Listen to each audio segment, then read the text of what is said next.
Welcome back to the Connor and Kaz Show, a weekly look inside the Scott County football program with a special assistant to the head coach Kaz Clay and Connor Willhite of Connor Sports Talk.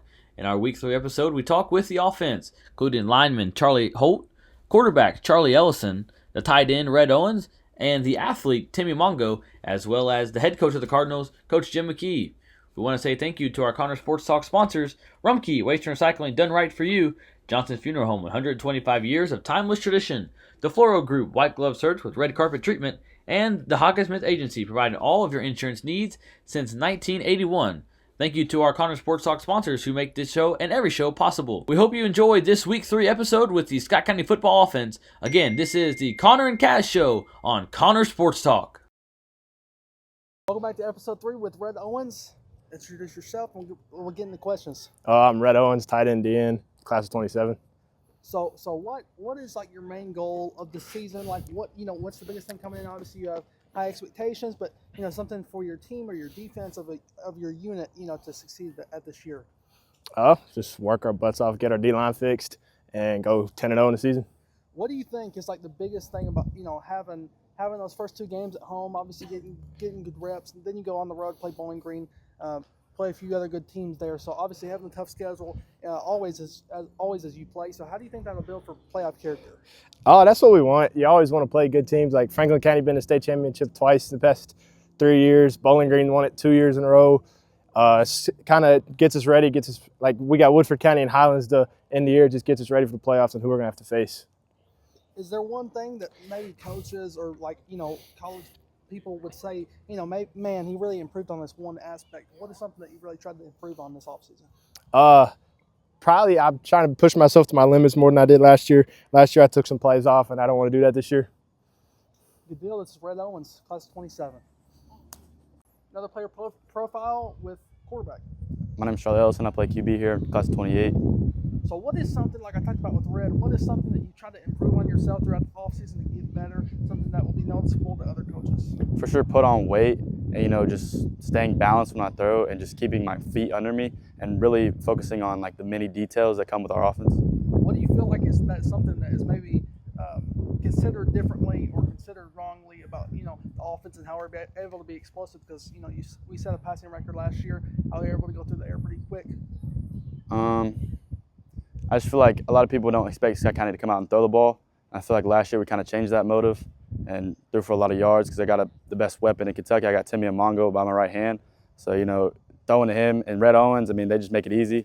And I got Keller on the outside. I whip it out there. It's easy 12, 13 yards, first down. So what is something maybe like the first, first 1 or 2 weeks that people would want to come see? Like, why would you think the fans want to come out and watch Scott County football this season? Well, for starters, we've been traditionally a great program to come watch. We play great teams. Franklin County's been in the state championship 2 and 3 years, So coming out there, a great opponent. Great Crossing's a rivalry game. Everybody wants to come watch that, and everybody wants to come watch Timmy Emongo too. Okay, quarterback Charlie Ellison, thank you on episode 3. Our next player interview, we got an offensive lineman here. My name's Charlie Holt. I'm an offensive defensive lineman, class of 2027. Charlie, talk to us about some of the offseason work you've been doing to prepare for this upcoming season. This season I did a lot of work on my pass setting. We're historically a very, very heavy run offense, and felt like one of my weakest parts was my pass setting. And so in order to get that a little bit stronger, I worked on core strength and explosiveness a lot, kind of just making sure I don't get push-pulled and pulled forward by defensive linemen in order to just make sure we have the best season we can. You're turning, this is your senior season. How do you think the offensive line, has developed throughout the years? So I'm obviously the senior, like the leader now. It's really strange. But I've had Caden Taylor's graduated last year. He kind of was my leader throughout my career. And I kind of had to take some of his advice. I've kind of had to step into a role where I'm kind of mean now, which is a bit weird. I have to yell at younger guys. I have to tell them what to do. I have to hold them accountable, but I also have to bring the energy. So it's just a lot of learning from who came before me to now. Nothing's changed in our offense. We run the same thing. It's the same physicality, same run the ball down your throat mentality, but it's just different now. Like you said, you graduated some guys from last year, but you've got new guys in that are filling those shoes. You think those guys are ready for week 1? I do. We've had a really, really good position battles all across the line. I came into the season knowing that my position wasn't safe, and I had to earn it as well. And I always take that mentality. So I came out here and I worked hard and I earned my position, and every dude out there has earned their position, and they're gonna go out there and ball, and I'm proud of each and every one of them. You know, Coach McKee says at Scott County you played one of the toughest schedules in the state. With another tough schedule this year, what are some of your expectations for the year? I really expect us to handle adversity very well. We've had success over the past year, but I expect that we might get hit in the mouth once or twice, maybe against Woodford, maybe against Franklin. That's a beautiful week for it to happen as week 1, but I expect that we're going to see it, and then we're going to come back and we're going to hit them back. I think we're going to fall down, but we're going to get back up, and I think we're going to rise above adversity more than we ever have before. Charlie, thank you. Good luck this season. Yes, sir. Thank you. Here with our next player interview. My name is Timmy Emongo. I'm a running back, and I'm a senior. Timmy, you're coming back as the returning receiving leader and the second leading rusher for this season. How are you feeling overall going into week 1? Just, getting prepared for this week. It's been a big week, just not letting my, anticipation, neglect my preparation, So I'm super excited, but I know it takes, Monday, Tuesday, Wednesday, and Thursday to get prepared for Friday. We talked with some of the defensive guys last week, and I wanted to talk to you, ask you a couple questions. You've got a lot of new faces on the defense, different from last season. How do you think your defense has come together? Oh, we'll be good. We struggled a little bit, just getting in shape, just as a whole defense last week. They kind of put a couple drives together, we're moving the ball, and I feel like we got a little tired. But we just got to – we ran on Monday, and so I think we'll be fine Friday. On the offensive side of the ball, most of your backfield is the same as last year. How does that connection, guys have the varsity experience now. You have all played together. Does that, prepare you better, make you feel better going into week 1? Yeah, it definitely helps us. We've been hit. We got hit in the mouth a bunch last year, and it helped us a lot. And now that we're all seniors and, Charlie's coming back, he's going to be a junior. I mean, you classify that a young quarterback, and it'll help us a lot. So we'll be prepared. Like I talked with Charlie Holt, Scott kind of always has a tough schedule. What are you looking forward to get out of this season? Just taking it week by week. We can't really worry about game 15 if we haven't played game 1 yet. So we just got to, worry about Friday. And once we get done with Friday, worry about week 2 and just take it week by week. Timmy, thank you. Good luck this season. Thank you, bro. Let's go. Let's do it. At Rumpke Waste and Recycling, family is at the heart of all we do. Our name is on every truck, every container, every facility. And we take pride in what our family name represents. Friendly, reliable service. Families trust us. Businesses trust us. Communities trust us. And you can too. Learn more about our family business and the important work we do at rumpke.com. Rumpke, waste and recycling done right. Here for week 3 of the Connor and Kaz show with the Scott County football head coach, Coach McKee. Coach, again, nice shirt you got on there this week, but it's been another full week since we talked to you. Just what all has been going on this past week? Before we get into that, I would just like to challenge everybody. Please subscribe to the Connor Sports Talk YouTube channel. He's got a little over 300 subscribers. We want to get him to 400, and I want to challenge anybody to find a 17-year-old and a 15-year-old that are doing a better job promoting high school sports in the media than these two. Coach, talk to us about your week so far. You had the Campbell County scrimmage on Friday and then a full week getting ready for Franklin County week 1. You ever seen my truck, Connor? I have. What about you, Kaz? Pretty nice truck, isn't it? It is. Didn't have a nice truck for a long time. I got a pretty nice one now. It's got 2 or 3 little dents on it. So if I don't get those dents fixed, what will happen to the truck? Slowly break down. Yeah, it'll slowly break down and get 2 or 3 more. Or I can take it to the body shop, spend a couple $1,000s, get them all fixed, shine it up, and it'll drive like a brand new one. I say that's right where our team is. I say we got a pretty nice team, okay, but we got a few dents. And, we got to focus in on the tiniest little dents that exist in our armor, and that's what we've really done this week. Talk to us about, this episode 3 is focusing on the offense. Okay. Talk to us about your offense throughout the summer. What have you seen from them? That kind of. We're explosive. You guys know. We have a very good tight end. Now, it's my job as Red's coach, to get more out of him than even he's given us. Keller's a really good receiver. Jay Herring, JT Wells, Timmy, Nick, Skylar Way. We've got 5 really good backs. We've obviously got a good quarterback. So we got a lot of weapons. But it's important that, those guys have to understand the better the team does, the better you will do individually. And we have enough good players that the picture, the freeze frame of the Friday night is not going to look the same every week.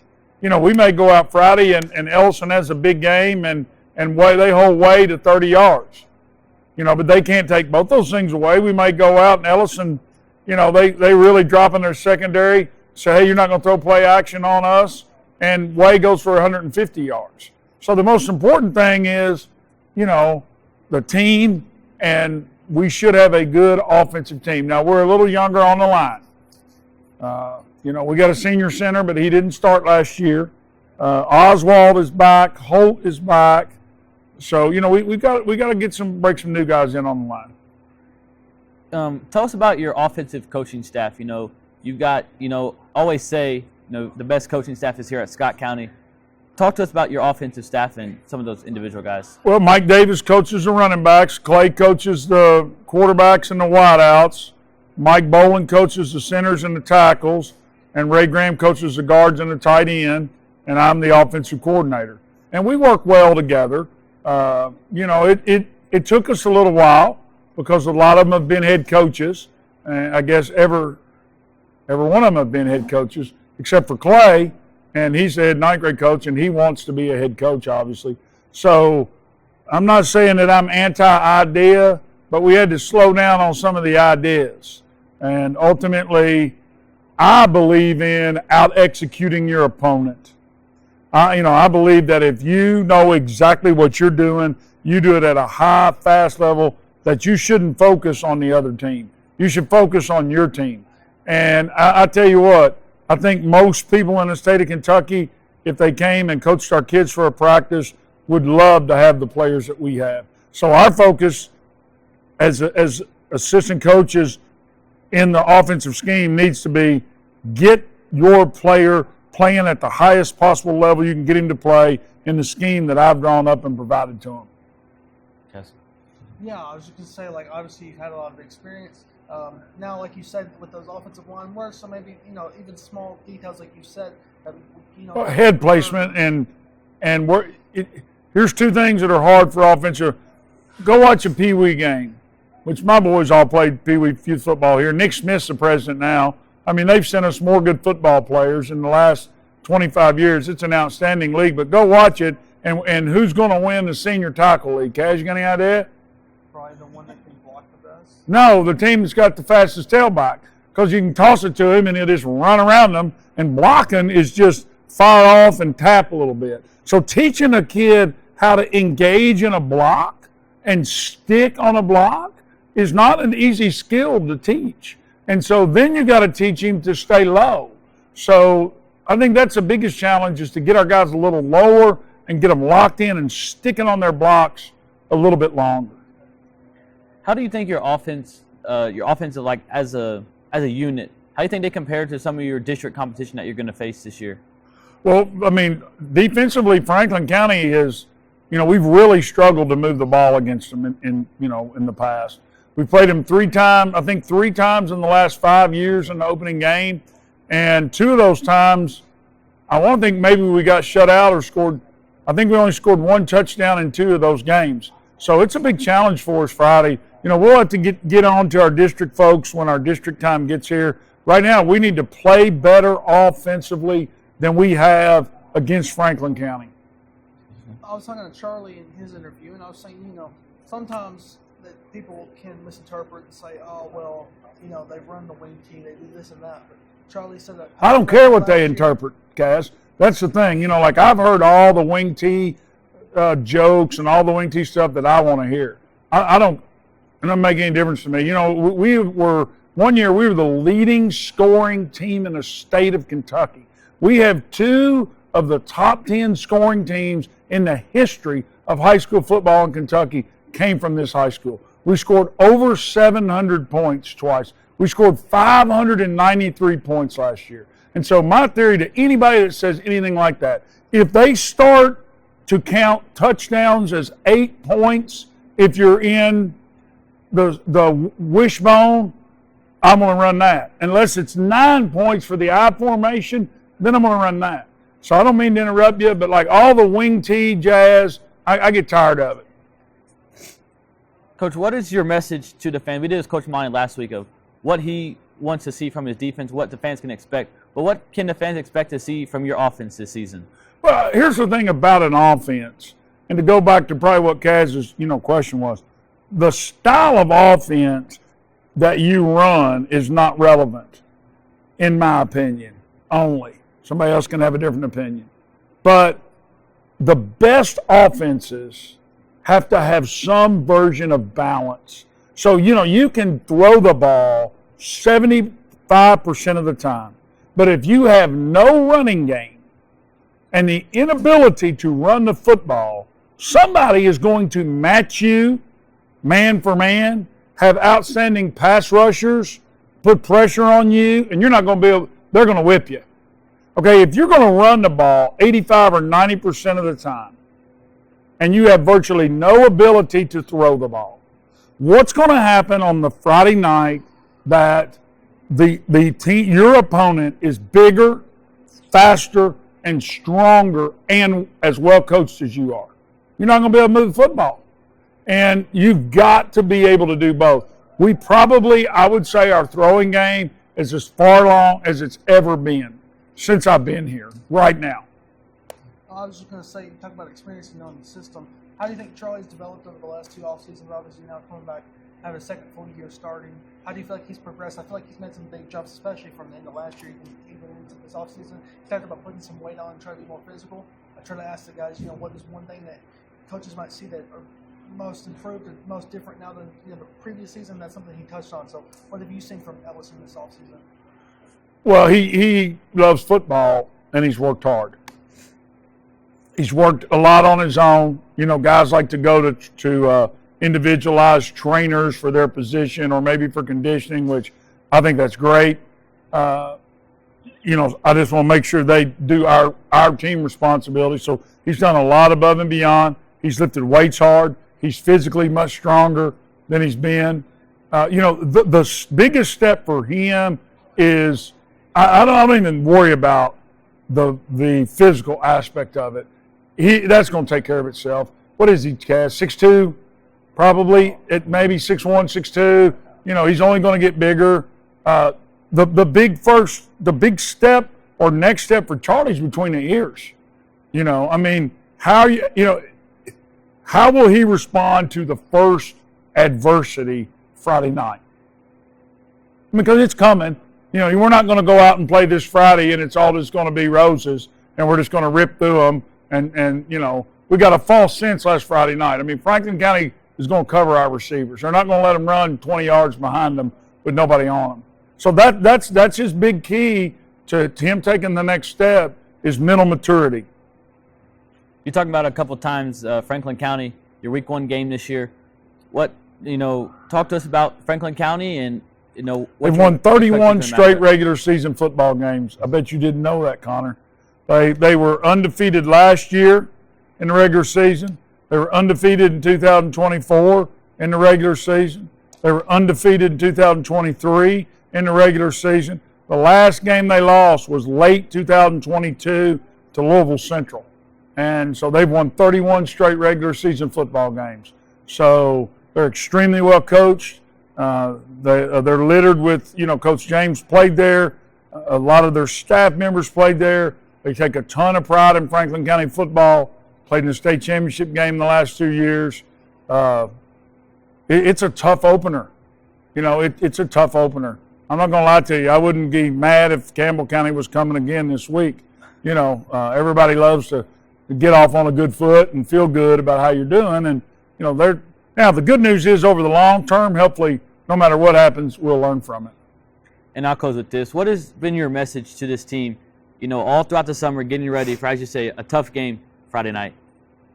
Well, I think that I'll be 57 years old in October. And, I've got my teaching years in way beyond what you have to not do this. And I felt like we had a chance to have a special season, and that was a big reason why I wanted to continue to coach this year. And I gave the guys a message tonight. I know y'all we laughed, but about the example of my truck. They have an opportunity to drive a brand new 2026 Ford F-350 diesel truck through town and be the envy of everybody. It's up to them. Now they can drive a 2023 with a couple dings on it. Still nice truck. People are still going to want it. Okay, we're going to have a good football team. There's no better place to play. I hope you all ate supper tonight. We feed them every Wednesday night a full home cooked meal. I mean, these facilities are unbelievable. Our uniforms are unbelievable. Our weight class is just awesome. So there is, day in, day out, there's no better place. So we do, though, have an opportunity to have a special year. And so I hope that they'll take advantage of that. You did talk about your team meal you just had. How does that help build the bond between the teams? Well, Brooke Miracle does just an unbelievable job and has for years. Now, she has a lot of help, but she's the point person on it. It's, I don't know, it's something we've been doing for a while. You would almost have to ask them. I look forward to it. I don't have to cook my supper on Wednesday night. I don't have to buy my supper on Wednesday night. I don't have to go around. And then I enjoy sitting. I sit with Big I. We talked tonight and laughed. And I really enjoy it and look forward to it. Now, I'm not going to lie to you. Lose on Friday night and the food won't taste near as good next Wednesday night. And I won't be near as hungry as if you win. Got anything else?